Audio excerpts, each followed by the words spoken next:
1960년대 들어 숙청 작업을 완료한 김일성은 그의 입지를 더욱 다지게 됩니다. 하지만 그가 절대적인 권력을 가지기에는 두 가지의 제약이 있었는데요. 첫 번째는 공산주의 당 시스템입니다. 어디까지나 북한 체제의 중심은 조선노동당이었고, 중요한 문제는 당 중앙위원회에서 회의를 한 후 결정되었죠. 마르크스 레닌주의 원리에 따라 모든 것을 당 중심으로 처리해간다는 원칙이 지켜진 것입니다. 두 번째는 공산권 국가들과의 대외관계에 있습니다. 이 당시 공산주의 막내였던 북한은 소련과 중국의 눈치를 볼 수밖에 없었고 사이좋게 지내고 싶어 했습니다. 하지만 그의 뜻대로 흘러가지는 않았죠. 3편에서도 보았듯 스탈린을 비판한 소련 공산당 서기장 후르쇼프는 평화공존론을 정책의 기본 노선으로 강조합니다. 평화공존론이란 서로 상반된 두 체제, 자본주의와 공산주의가 평화적으로 공존할 수 있다는 것인데요. 중국은 이를 수정주의라 비판하였습니다. 이렇게 시작된 소련과 중국의 이념 갈등은 1960년대 들어 더욱 심화되었고, 사회주의 국가들이 하나로 굳게 단합하기를 희망했던 북한은 고민하게 됩니다. 그리고 소련과 중국의 갈등이 더욱 커지는 사건이 발생하는데요. 소련은 자신의 앞마당인 터키에 미사일 기지를 설치한 미국에 대항하여 미국의 턱밑인 쿠바에 핵기지를 건설하려 합니다. 이를 알게 된 미국은 쿠바의 상을 전격 봉쇄하고 당장 철수하지 않으면 전면전도 불사하지 않겠다고 선전포고를 하는데요. 너네도 설치했으면서 우리는 왜 안 돼? 분명히 말했어. 설치하는 순간 이건 전쟁이야. 쏜다. 쏴봐. 그렇지만 미국과 소련은 전쟁이 시작되는 순간 걷잡을 수 없는 핵전쟁, 즉 세계 3차 대전이 일어날 것이란 걸 알고 있었습니다. 서로에게 미사일을 조준하고 있었지만 그 누구도 쉽게 버튼을 누를 수는 없었죠. 결국 두 나라는 미사일을 철수시키기로 비밀리에 합의하였고 사건은 일단락되었습니다. 이것이 바로 1962년 일어난 쿠바 미사일 위기인데요.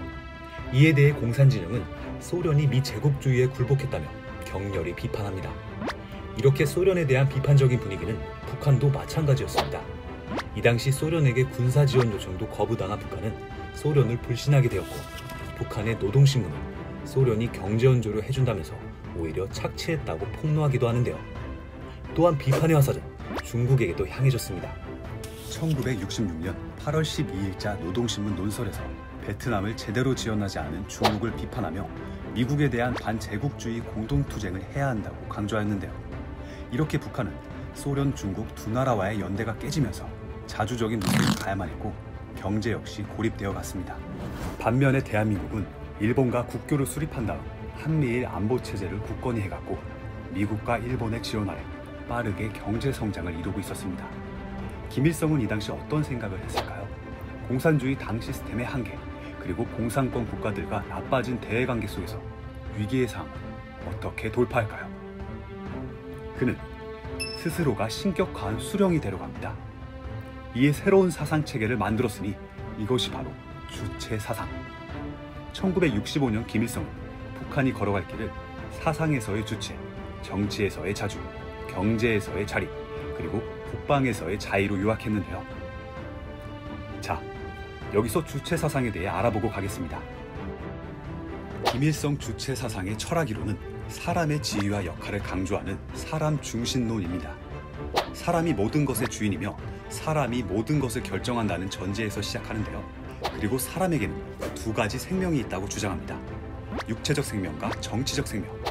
부모에게 받은 육체적 생명은 노화나 질병으로 죽으면 끝나게 됩니다. 그러나 정치적 생명은 영원하다는 것인데요. 이 정치적 생명을 영원히 이어나가기 위해서는 당의 조직 생활을 잘하면 됩니다. 북한은 미성년자 때부터 조직 생활을 합니다. 9살부터는 소년단, 중학교 4학년부터는 청년동맹 등 성년이 되어서는 집에 있는 주부들까지 모두 조직 생활을 하게 되죠. 하지만 주체사상의 활용정점은 사회정치적 생명체론입니다. 이는 1982년 김정일이 발표한 논문에서 더욱 체계화되는데요. 사람은 자기 운명의 주인이자 자기 운명에 개척할 힘을 가진 존재이다. 그러한 인간들이 모인 것이 인민대중이며 인민대중은 노동계급의 당의 지도를 받는다. 그리고 그 당은 수령이 지도한다. 또한 수령을 중심으로 결속함으로써 하나의 사회정치적 생명체로 이룰 때 역사의 자주적 주체가 된다. 쉽게 말해 인간의 생명은 물리적인 생명체가 아니라 사회 정치적인 생명체인데 이 생명을 주는 어버이 같은 존재가 수령이라는 것입니다. 북한 주민이 수령 앞에 어버이라는 수식어를 붙이는 이유가 바로 여기에 있는데요. 자, 보셔서 알겠지만 주체 사상은 그냥 김일성이 1인 독재 체제를 강화하려는 목적으로 만든 이론입니다. 국민들에게 김일성이라는 특정 개인을 수령으로 받들게 만듦으로써 오히려 국민들의 주체성을 앗아갔고 자유와 권리를 억압했습니다. 그리고 이러한 1인 독재 시스템을 위해 큰 역할을 한 인물이 있었으니 바로 김일성의 아들 김정일입니다. 김일성이 주체 사상을 제시하고 이를 바탕으로 북한을 이끌어왔다면 김정일은 주체 사상의 원리를 종합적으로 체계화하는 데 앞장선 것인데요. 1974년 그는 수령의 후계자로 공식 추대되었고 온 사회의 주체 사상화를 당의 최고 강령으로 선포합니다. 그리고 김정일은 김일성의 동생 김영주를 자강도로 추방하고 계모인 김성애와 김평일 등 이복 형제들을 해외로 쫓아내는데요. 자신의 친인척은 새로운 추종 세력으로 형성될 수 있기에 모든 가능성을 차단한 것입니다. 네, 왕조시대 이야기가 아닙니다. 20세기 북한의 현실이죠. 이후 김정일은 국가의 모든 중대사까지 실질적으로 지휘하게 되었습니다. 수령으로서의 김일성의 지위는 변함없었으나 거의 모든 부문에서 정책과 관련된 일은 김정일이 직접 챙겼다고 볼 수 있는데요. 1980년대 들어와 북한은 김정일의 지도하에 기념비적인 건축물들을 건설하기 시작합니다. 주체사상탑, 개선문, 평양산업, 인민대학습당 등이 그것인데요. 참고로 김일성의 탄생 70주년을 기념하여 건립한 주체사상탑의 건설 비용만 5천억 원, 공사 중 사망한 인력도 상당하다고 합니다.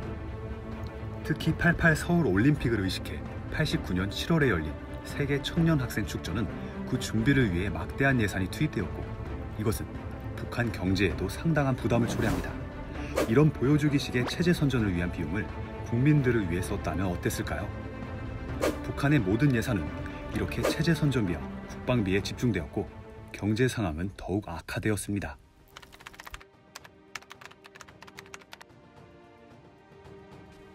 (1989년) 베를린 장벽이 무너집니다. 세계 사회주의 체제가 흔들리기 시작한 것을 상징하는 사건이었죠. 그리고 1991년에는 소련이 해체가 되는데요. 이렇게 사회주의 국가들이 하나둘씩 몰락하자 북한은 심각한 위기를 느낄 수밖에 없었습니다. 1991년 북한은 함경북도 라진 선봉 지역에 국제교류를 위한 경제특구를 선포하기도 하는데요. 하지만 사회주의 체제 유지를 가장 우선시했기에 소극적인 개방을 하였고 큰 성과는 보지 못했습니다. 영웅적 조선인민군 장병들에게 영광이시라! 아직 정신을 못 차렸습니다. 1994년 김일성이 사망하고 이후 3년간 김정일은 유은 통치를 통해 내부 통제를 강화합니다. 유은 통치란 앞에 지도자가 남긴 훈계나 교훈에 따라 나라를 다스리는 것인데요. 한마디로 김일성의 유은대로 이어가겠다는 것입니다. 이렇게 김정일은 충과 효를 강조하는 등 북한을 더욱 폐쇄적이고 권위적인 국가로 만들어 나갑니다. 이런 와중에 북한은 1995년부터 유례없는 기근과 자연재해로 이른바 고난의 인군을 겪게 되는데요. 이 당시 먹을 것이 없어 굶어 죽은 사람만 수십만 명. 김정일은 굶어 죽는 국민들을 보며 어떤 생각을 했을까요? 독재에 대한 반성은 기대하지도 않지만 혹시 사회주의 체제에 대한 회의를 느끼진 않았을까요?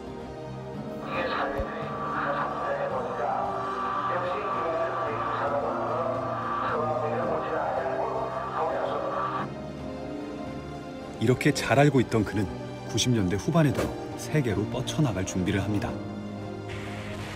바로 핵으로 말이죠. 모든 인민이 고깃국을 먹을 수 있다는 기대를 안고 시작한 북한의 사회주의는 이렇게 시간이 지날수록 기이한 형태로 변형되었고 현재는 전 세계 유일의 3대 세습 독재 국가가 되었습니다. 이렇게 독재 권력의 잘못된 판단이 얼마나 위험한지 우리는 북한 현대사를 통해 알 수 있습니다. 대한민국은 자유민주주의 국가입니다.